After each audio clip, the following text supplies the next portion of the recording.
ሰላም ጤና ይስጥልን የጣና ቲቪ ተከታታይ ቤተሰቦቻችን እነሆ የሰዓቱን የጣቢያችን ዜና መረጃና ዜና ትንታኔዎችን ይዘንላችሁ ቀርበናል። አክብሮታዊ ግብዣችንን እያስቀደምን በቅድሚያም አበይቶችን አቀርብላችኋለን።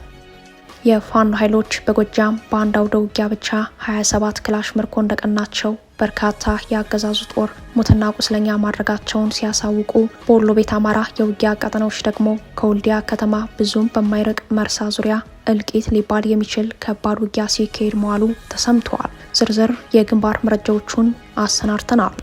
በትግራይ የተከሰተውን ረሃብ በተመለከተ ጽንፍና ጽንፍ የረገጡ አስተያየቶች መሰጠታቸው ቀጥሏል። ሁሉም አስተያየቶች በሰቆቃ ውስጥ የወደቀውን ሕዝብ የዘነጉ ፖለቲካዊ ዓላማ ያላቸው መሆኑ ደግሞ እውነቱን አስከፊ አድርጎታል። በጉዳዩ ላይ አዳዲስ መረጃዎችን ይዘናል።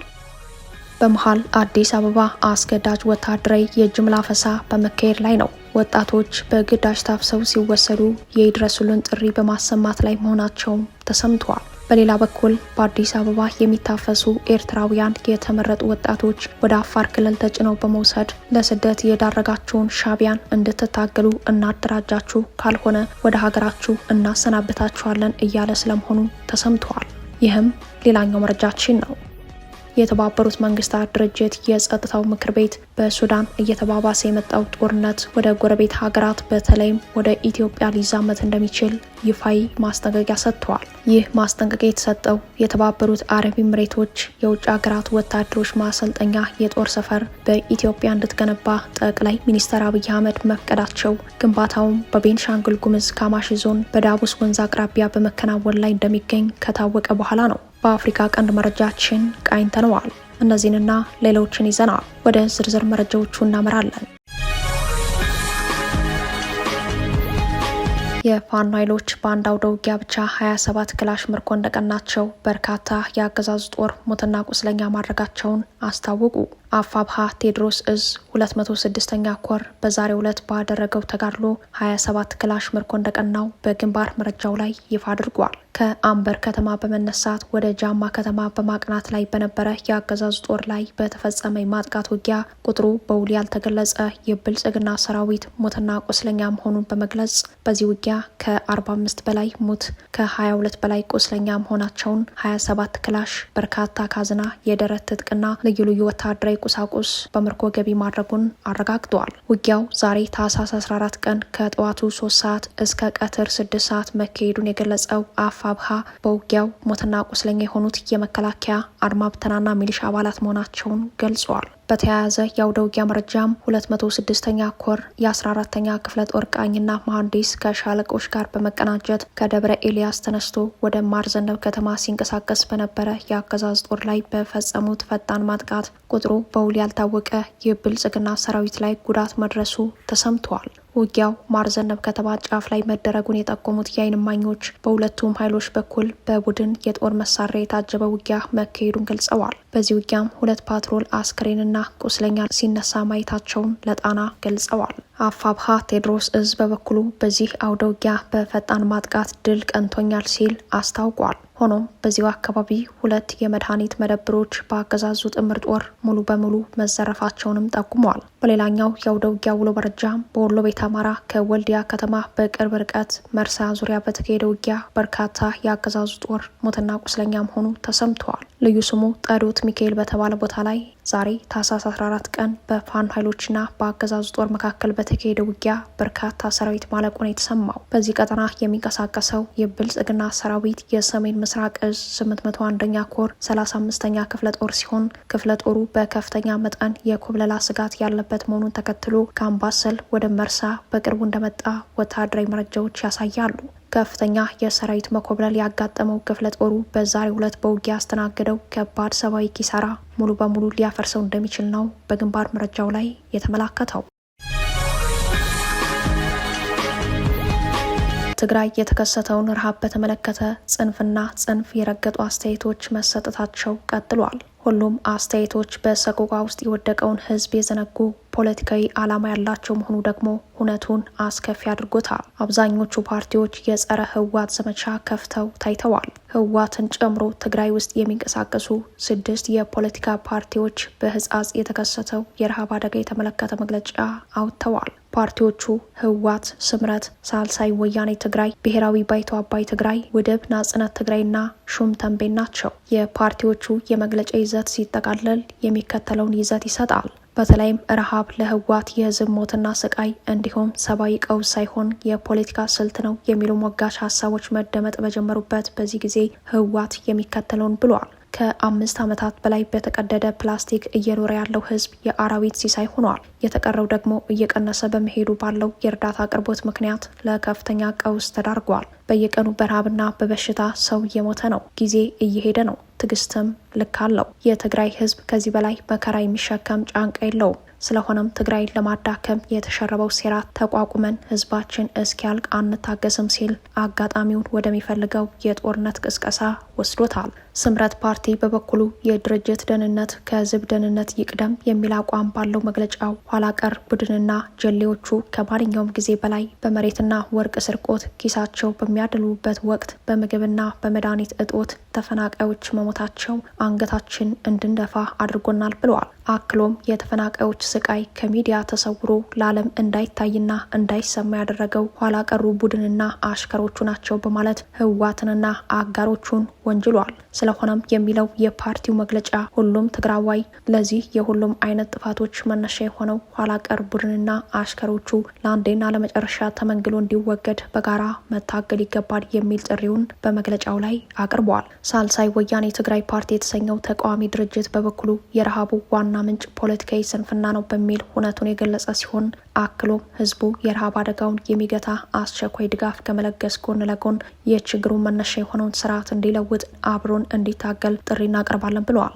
ራሱን ብሔራዊ ባይቶ አባይ ትግራይ ብሎ የሚጠራው ፓርቲ በበኩሉ የተደቀነው የረሃብ አደጋ በዘላቂነት እንዲገታ ከህዝብ ህልውና ይልቅ ድርጅታዊ ህልውና ይቅደም በሚለው መፈክር የሚመራው ጊዜያዊ አስተዳደሩ ፈርሶ በአቃፊና አሳታፊ ጊዜያዊ አስተዳደር ሊተካ ይገባል በማለት ጣቱን ወደ ሌተናል ጀነራል ታደሰ ወረደ ጊዜያዊ አስተዳደር ጠቁመዋል። ውድብ ናጽነት ትግራይ የተሰኘው ሌላኛው ፓርቲ ደግሞ አሰቃቂ ረሃቡ ሆን ተብሎ ከዓለም አቀፍ ማህበረሰብ እንዲደበቅ በማድረግ በተፈናቃዮች ላይ ከፍተኛ ክህደት ተፈጽሟል የሚል ክስ ያሰማ ሲሆን ይህንን አስነዋሪ ክህደት የፈጸሙ አመራሮች በህግና በሞራል ተጠያቂ ናቸው ሲል አውግዟል። በቅርቡ የተመሰረተው ሹም ተንቤን የተሰኘው ፓርቲ በበኩሉ አምባገነንና ጸረ ህዝብ የሆነው የህወሓት ቡድን ዜጎቻችን ወደ ቀያቸው እንዳይመለሱ ለፖለቲካ ትርፍ ሲባል ለ5 ዓመታት ያክል ቁማር እየተጫወተና እንቅፋት ሆኖ ቀጥሏል ያለ ሲሆን ተፈናቃዮችን ለከባድ አደጋ ያጋለጠው ቡድን በህግ እንዲጠየቅና እንዲወገድ ሁሉም የትግራይ ወዳጅና ፍትህ ፈላጊ ተደራጅቶ ይታገል ሲል የትግል ጥሪውን አቅርበዋል። ሁሉም ፓርቲዎች በወጡት መግለጫ ላይ ሰብአዊነትን ከማስቀደም ይልቅ አንዳቸው በሌላቸው ላይ የፖለቲካ ነጥብ ለማስቆጠር ሲጥሩ ተስተውሏል። ይህ ዜና እስከተጠናቀረበት አመሻሽ ድረስ የብልጽግናው አገዛዝ በጉዳዩ ላይ የሰጠው አስተያየት የለም።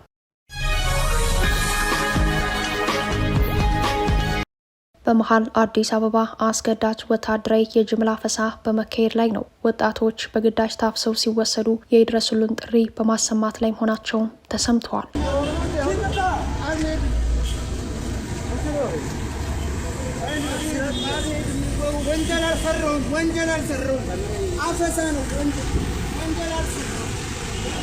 ይህ ወጣት በርቀትም ቢሆን በጨረፍታ ከሚታየው ተክለሰውነቱ የተነሳ እድሜው ገና ለጋ መሆኑ ያስታውቃል። አፈሳ ነው ሲል ደጋግሞ ያሰማው ጉርነናና ድምፅም ወጣትነቱን ያመላክታል። ይህ በማህበራዊ ሚዲያ በሰፊው የተዘዋወረው ምስል በመሃል አዲስ አበባ የታየ ትዕይንት ነው። ይህም ወጣቶች በዋና ከተማዋ የጅምላ አፈሳ ሰለባ ስለመሆናቸው ተጨማሪ ማረጋገጫ ሆኗል። በዚህ መንገድ በርካታ የኢትዮጵያ ታዳጊዎች በአገዛዙ መታፈሳቸው እንደቀጠለ ነው። የብልጽግናው አገዛዝ የሙሉ ጊዜ ተግባሩ ባደረገው ጦርነት የተነሳ መጠነ ሰፊ የሰው ኃይል ኪሳራ በማስተናገድ ላይ ይገኛል። ይህን የሰው ኃይል ኪሳራውን ለመሸፈን ደግሞ አፈሳን ዋነኛ የግብአት መንገድ አድርጎ ወጣቶችን ከመንገድ ላይ ማፈስ ቀጥሏል። ብልጽግና በዚህ መንገድ ሊገነባው የሚችል ሰራዊት እንደማይኖረው የሰራዊቱ የውጊያ ዓላማ ጽናት ደካማ የሆነውም መሰረቱ ግዳጅ በመሆኑ እንደሆነ ቢታወቅም አገዛዙ አሁንም በመሀል አዲስ አበባ ጭምር ወታደራዊ አፈሳ በማድረግ ላይ ይገኛል። ከተለያዩ አካባቢዎች የወጡ መረጃዎች እንደሚያመላክቱት ሚሊሻዎች ወታደራዊ ግዳጁን የገንዘብ ምንጭ አድርገውታል። በጅምላ የታፈሱ ወጣቶች በተለያዩ ማቆያ ጣቢያዎች በጅምላ ታስረው ከሚገኙበት ለመውጣት ቤተሰቦቻቸው ለአፋሾቹ ከ20 ሺህ እስከ 100 ሺህ ብር ድረስ መክፈል ይጠበቅባቸዋል። መክፈል ያልቻሉ ወላጆች አይናቸው ያየ ልጆቻቸው ወደ ወታደራዊ ማሰልጠኛ ይጫናሉ ተብሏል። የጉልበት ሰራተኞች፣ የቀን ሰራተኞች በጅምላ አፍሶ የሚወስደው አገዛዙ ተማሪዎችንም አብሮ በማፈስ ላይ እንደሚገኝ በምስል ማስረጃዎች ጭምር ተረጋግጧል። ምንጮች እንደሚሉት በመሀል አዲስ አበባ የተለያዩ መዝናኛ ስፍራዎች የሚጫወቱ ወጣቶች ጭምር ታፍሰው ተጭነዋል። በተለይም የሚሉት እኒህ ምንጮች በግዳጅ የታፈሱት እድሜያቸው ከ13 እስከ 16 የሚሆናቸው ታዳጊዎች መሆናቸውን ገልጸዋል። ይኸው የግዳጅ አፈሳ አዲስ አበባን ጨምሮ በተለያዩ ክልሎች የቀጠለ ሲሆን በጸጥታ ሰዎች በኩል የጎዳና ተዳዳሪዎች የአእምሮ ህሙማን ጨምሮ በሌሊት በርካቶችን አፍሶ የሚወስድ ግብረ ኃይል መቋቋሙን ከዚህ ቀደም መዘገባችን ይታወሳል። በከተሞች በተከታታይ ምሽቶች ወጣቶች በፓትሮል ታፍሰው መወሰዳቸው እንደቀጠለ ነው። ይኸው የግዳጅ ወታደራዊ ምልመላ ኤርትራውያንን የሚጨምር መሆኑ ደግሞ ሌላ መነጋገሪያ ጉዳይ ሆኗል። በአዲስ አበባ የሚታፈሱ ኤርትራውያን የተመረጡ ወጣቶች ወደ አፋር ክልል ተጭነው በመወሰድ ለስደት የዳረጋችሁን ሻዕቢያን እንድትታገሉ እናደራጃችሁ፣ ካልሆነ ወደ ሀገራችሁ እናሰናብታችኋለን በሚል እንደሚያስፈራሯቸው፣ ከዚህ አፈሳ ለመዳን እስከ $1000 ጉቦ መክፈል እንደሚጠበቅባቸው ተሰምቷል። የብልጽግናው አገዛዝ የአስመራውን መንግስት በትጥቅ ትግል ለመጣል የሚታገሉ ኃይሎችን በአፋር በኩል እያደራጀ እንደሆነ በተከታታይ መዘገባችን ይታወሳል። ከዚህ ቀደም በአዲስ አበባ በመቶዎች የሚቆጠሩ ኤርትራውያን ስደተኞች በዘፈቀደ ሲታሰሩ በክፍያ ይወጡ እንደነበር፣ ነገር ግን ለትጥቅ ትግል እንደማይጠየቁ የቀደሙ መረጃዎች ያሳያሉ። ከቅርብ ጊዜ ወዲህ ግን የአፈሳ ሰለባ የሆኑ የኤርትራ ስደተኞች መንግስታችሁን ታገሉ የሚል አፈሳ እየተካሄደባቸው እንደሆነ ነው የተጠቆመው። የብልጽግናው መንግስት የኤርትራ ስደተኞች በአፋርና አማራ ክልሎች ባሉ የስደተኛ መጠለያ ጣቢያዎች ብቻ እንዲቀመጡ ፍላጎት እንዳለውም ምንጮቻችን አክለው ነግረውናል። በተለይ የስደተኛ መታወቂያ ያላቸው ኤርትራውያን መታሰራቸው አግባብ አለመሆኑን የሚያነሱት ምንጮች የብልጽግናው መንግስት የአፈሳ ሰለባ የሆኑና ትግልን ያልመረጡ ወጣቶችን ወደ ሀገራችሁ እመልሳለሁ እያለ እንደሆነም ተጠቁመዋል። ኢትዮጵያ እውቅና ያገኙ ስደተኞችና ጥገኝነት ጠያቂዎች ደህንነትና የስራ መብት ዓለም አቀፍ ህጎችን ተቀብላ መፈረሟ ይታወቃል። ለእነዚህ ህጎች አፈጻጸም ድንጋጌዎችም በወረቀት ላይ ሰፍረዋል። ይህም ሆኖ ስደተኞች በተወለዱበት ሀገር ማንነት ብቻ የፖለቲካ ሰለባ መሆናቸው ዓለም አቀፍ የህግ ጥሰት ሆኖ ይታያል። ኢትዮጵያ ለስደተኞች የደህንነት ጥበቃ፣ ማህበራዊና ኢኮኖሚያዊ ተሳትፎ አጋዥ እንዲሆኑ በዓለም አቀፍ መድረኮች በተለያዩ ጊዜያት ቃል ኪዳኖችን የገባች ቢሆንም የብልጽግናው አገዛዝ ህጎችን በመሻር ላይ ይገኛል። የብልጽግናው አገዛዝ በአማራ ህዝብ ላይ የከፈተው ጦርነት 3ኛ በጋውን ይዟል። በእነዚህ ጊዜያት ሁሉ አርሶ አደሩን ኢላማ ያደረጉ በስልተ ምርቱና በሀብቱ ላይ ያነጣጠሩ ጥቃቶች ተፈጽመውበታል። አርሶ አደሩን ማደየትና እንደ ዋና ግብ አድርጎ የወሰደው የብልጽግናው ሰራዊት እርሱ ከሚያደርሰው ውድመት በተጨማሪ የተፈጥሮ ችግር ተደጋግሞበታል። በብልጽግናው አገዛዝ በፖሊሲ ደረጃ የሚቀጣው የአማራ ህዝብ በተለይም አርሶ አደሩ ከሰው ሰራሽ ችግር በተጨማሪ ተፈጥሮ እየፈተነው ይገኛል። ከሰሞኑ በደቡብ ወሎ ዞን ወቅቱን ያልጠበቀ መጠነ ሰፊ ዝናብ መጣሉን ተከትሎ የደረሱ ሰብሎች ላይ ከባድ ውድመት አስከትሏል። በደቡብ ወሎ ለገይዳ ወረዳ ትናንት ታህሳስ 13 ከቀኑ 10 ሰዓት በረዶ ቀላቅሎ በጣለ ዝናብ የ489 አርሶ አደሮች ይጠቀሙበት በነበረ 22825 ሄክታር መሬት በተዘራ ጤፍ፣ ስንዴ፣ ጓያ፣ አብሽ፣ ሽምብራ ሰብሎች ላይ ጉዳት መድረሱ ተሰምተዋል። በተመሳሳይ የጦርነት ቀጠና በሆነው በከላላ ወረዳ 05 ቲርቲራ ቀበሌ በትናንትናው ዕለት በረዶ ቀላቅሎ የጣለው ዝናብ በደረሰ ሰብል ላይ ጉዳት መድረሱን ከአካባቢው ነዋሪዎች ማረጋገጥ ተችሏል። በደሴ ወረዳ ዙሪያም ተመሳሳይ በረዶ የቀላቀለ ከባድ ዝናብ ጥሎ የበርካታ አርሶ አደሮች የደረሰ ሰብል መውደሙ ተሰምተዋል። በተለያዩ የአማራ አካባቢዎች ወቅቱን ያልጠበቀ ዝናብ ከመጣሉን ባሻገር በረዶ ቀላቅሎ በጣለው ከባድ ዝናብ በ10 ሺዎች ሄክታር የሚገመት የአርሶ አደር ሰብል ሙሉ በሙሉ ለጉዳት መዳረጉ ተሰምተዋል። ይህንን ተከትሎ አርሶ አደሮች ለከፋ የማህበራዊ ቀውስ እንደተጋለጡ ተጎጆች በመናገር ላይ ናቸው። ሙሉ የደረሰ ሰብላቸው የወደመባቸው አርሶ አደሮች የብልጽግናው አገዛዝ ከሚያሳድርባቸው የፖሊሲ ቅጣት በተጨማሪ ተፈጥሮ ፈተና ሆናባቸዋለች። ይህ አደጋ መከሰቱ ከፍተኛ ሀዘን ላይ እንደጣላቸው የሚናገሩት ተጎጂዎች ወገን አለው ሊለን ይገባል በማለት ላይ ናቸው። በተለይም በአማራ ሕዝብ ላይ ጦርነት ከተከፈተ ወዲህ ባለፉት 3 የምርት ዓመታት በተደጋጋሚ የሚደርሰው የተፈጥሮ አደጋ በአርሶ አደሮች ሕይወት ላይ ከፍተኛ ጫና በማሳደር ላይ ይገኛል። ከዓመት በፊት በዝናብ እጥረት በደረሰ የምርት ጉዳት የተነሳ በርካታ አርሶ አደሮች ለከፋ ስቃይ መዳረጋቸው ይታወሳል። አርሶ አደሩ ለከፋ ማህበረ ኢኮኖሚ ቀውስ ቢዳረግም ድርቅን የፖሊሲ መሳሪያ ያደረገው የብልጽግና አገዛዝ ለአርሶ አደሩ ሊደርስለት አልቻለም። የመሬት መንሸራተትን ጨምሮ በአርሶ አደሮች ላይ የሚደርሰው የተፈጥሮ ችግር የአርሶ አደሮችን ከቀያቸው የሚያፈናቅል ለጎዳና ህይወት የሚዳርግ መጠነ ሰፊ ማህበረ ኢኮኖሚያዊ ቀውስ የሚያስከትል ችግር ሆኗል። የብልጽግና ሰራዊት በበኩሉ የአርሶ አደሮችን የቀንድ ከብት በጅምላ ዘርፎ አርዶ ከመብላት በተጨማሪ የደረሱ ሰብሎችን ማቃጠል፣ በሰብሉ ላይ ታንክና ከባድ መኪና በማንቀሳቀስ ማውደሙን ዋና የጥቃት ማስፈጸሚያ አድርጎ ቀጥሏል። በሰው ሰራሽና በተፈጥሮ አደጋ ለተደጋጋሚ ጊዜ ተጋላጭ የሆኑ አርሶ አደሮችን ለመደገፍ የሲቪክ ማህበራት ርብርብ ማድረግ ይጠበቅባቸዋል ያሉት አስተያየት ሰጪዎች ዘላቂው መፍትሄ ከብልጽግናው አገዛዝ ነጻ መውጣት መሆኑን ለጣቢያችን አስረድተዋል። ተመድ የሱዳን ጦርነት ወደ ኢትዮጵያ ሊዛመት እንደሚችል በመግለጽ ሰፊ የቀጠናዊ ግጭት ስጋት መጋረጡን አስጠነቀቀ። የተባበሩት መንግስታት ድርጅት የጸጥታው ምክር ቤት በሱዳን እየተባባሰና ከጊዜ ወደ ጊዜ ዓለም አቀፋዊ መልክ እየያዘ የመጣው ግጭት ወደ ጎረቤት ሀገራት በተለይም ወደ ኢትዮጵያ ሊዛመት እንደሚችል ይፋዊ ማስጠንቀቂያ ሰጥተዋል። ይህም ሊሆን የሚችለው ውጊያው እየበረታ የጦር መሳሪያዎች ስርጭት እየጨመረና ታጣቂ ቡድኖች ባልተጠበቁ ድንበሮች በኩል እየተንቀሳቀሱ በመሆናቸው ነው ብለዋል። ለጸጥታው ምክር ቤት ገለጻ ያደረጉት የፖለቲካና ሰላም ግንባታ ጉዳዮች ረዳት ዋና ጸሐፊ ሀሊድ ሄሪያ ጦርነቱ በቅርቡ ወደ ሱዳን የኮርዶፋን ግዛት አቅጣጫ መዛወሩን ገልጸዋል። በዚሁ መሰረት የሱዳን ፈጥኖ ደራሽ ኃይል የባባኑሳን ከተማ በአውሮፓውያን አቆጣጠር ታህሳስ 1 ቀን የሄግሊግ የነዳጅ ማውጫን ደግሞ በታህሳስ 8 ቀን መቆጣጠሩንና በደቡብ ኮርዶፋን የሚገኙ ዋና ዋና ከተሞች አሁንም በከበባ ውስጥ መሆናቸውን አስታውቀዋል። አክለውም በሱዳንና በደቡብ ሱዳን መካከል እየታየ እንዳለው ሁሉ ታጣቂ ቡድኖች ድንበር ተሻግረው የሚያደርጉት እንቅስቃሴ ለቀጠናው መረጋጋትን ሊያሳጣ የሚችል ተጽዕኖ እንዳለው አስጠንቅቀዋል። ካሜሮን ሁድሰን የተባሉ ተንታኝ በበኩላቸው ደግሞ ግጭቱ በድንበር ተሻጋሪ የጦር መሳሪያ፣ የገንዘብና የፖለቲካ መረቦች የሚደገፍ ሙሉ በሙሉ ዓለም አቀፋዊ ይዘት ያለው ጦርነት ሆኗል ሲሉ ተናግረዋል። ለምክር ቤቱ ሲያስረዱ እነዚህ ተመሳሳይ መረቦች በቀጣይ በቻድ፣ በደቡብ ሱዳን ወይም በኢትዮጵያ ለሚነሱ ጦርነቶች ድጋፍ አያደርጉም ብለን ካሰብን ተሳስተናል በማለት ግጭቱ በቀላሉ ወደማይረጋጉ ጎረቤት ሀገራት የመዛመት አደጋ እንዳለው አጽንኦት ሰጥተው ተናግረዋል። ሁድሰን እንደገለጹት ጦርነቱ ከተለመደው የግጭት መልክ ወጥቶ ከተለያዩ ሀገራት በሚቀርቡ ዘመናዊ የጦር መሳሪያዎች ወደሚካሄድ ጦርነት ተቀይሯል።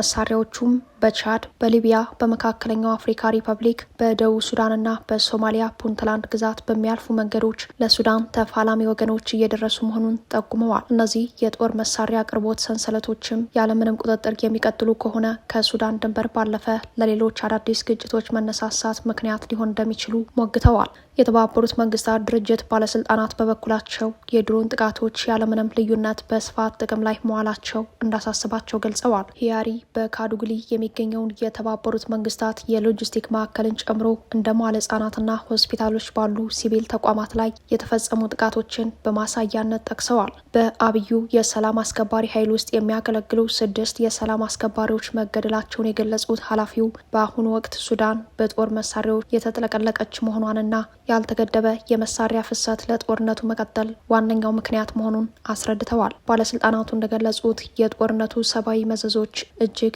አስከፊ ከመሆናቸውም በላይ እየተባባሱ መጥተዋል። በተባበሩት መንግስታት የሰብአዊ ጉዳዮች ማስተባበሪያ ቢሮ የድንገተኛ አደጋ ምላሽ ዳይሬክተር ኤደም ወሰርኑ የኮርዶፋን ግዛት አዲሱ የኃይል እርምጃ ማዕከል እየሆነ መምጣቱን ገልጸዋል። በዳርፉር ደግሞ የሰብአዊ እርዳታ ፍላጎቱ አሁንም እጅግ ከፍተኛ እንደሆነ ቀጥሏል ተብሏል። ዳይሬክተሯ የጅምላ ጭፍጨፋዎች፣ የጾታ ጥቃትና ህይወት አዳኝ የሆኑ እርዳታዎች እንዳይደርሱ የመከልከል ድርጊቶች እየተፈጸሙ መሆኑን ጠቅሰዋል። በተጨማሪም ዘንድሮ በጤና ተቋማት ላይ በተፈጸሙ በርካታ ጥቃቶች ምክንያት የጤና አገልግሎቱ ሙሉ በሙሉ ሊፈርስ ተቃርቧል ሲሉ አስጠንቅቀዋል። የጸጥታው ምክር ቤት የቀጠናው አለመረጋጋት እየተባባሰ በመምጣቱ ግጭቱ እንዳይባባስና ወደ ሌሎች ሀገራት እንዳይዛመት የተቀናጀ እርምጃ እንዲወሰድ ጠይቋል።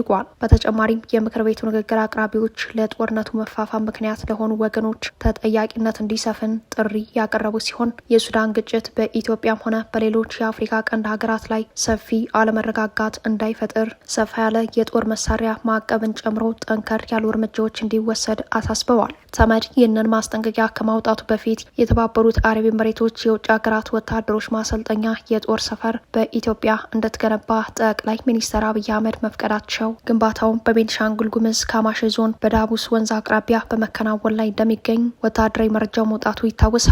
ወታደራዊ ማሰልጠኛው ለሱዳን የውክልና ጦርነት የቅጥረኛ ወታደሮች ማሰልጠኛ እንደሚሆን በመረጃው ላይ መመላከቱም አይዘነጋም። ክቡራትና ክቡራን ቤተሰቦቻችን ለሰዓቱ የተሰናዱት መረጃዎቻችን የተከታተሏችኋቸውን ይመስሉ ነበር። አብራችሁን ስለቆያችሁ ልባዊ ምስጋናችን ይድረሳችሁ እያልን የጣና ቲቪ ወቅታዊ ዜናዎች፣ ትንታኔዎችና ልዩ ልዩ ፕሮግራሞች እንዲደርሷችሁ ቻናላችን ሰብስክራይብ በማድረግ ቤተሰብ ይሁኑ። በተሳትፎ የትግል ሚዲያው እንዲያጠናክሩ ጥሪያችን እናቀርባለን። ጣና ቲቪ ከሀቅ ጋር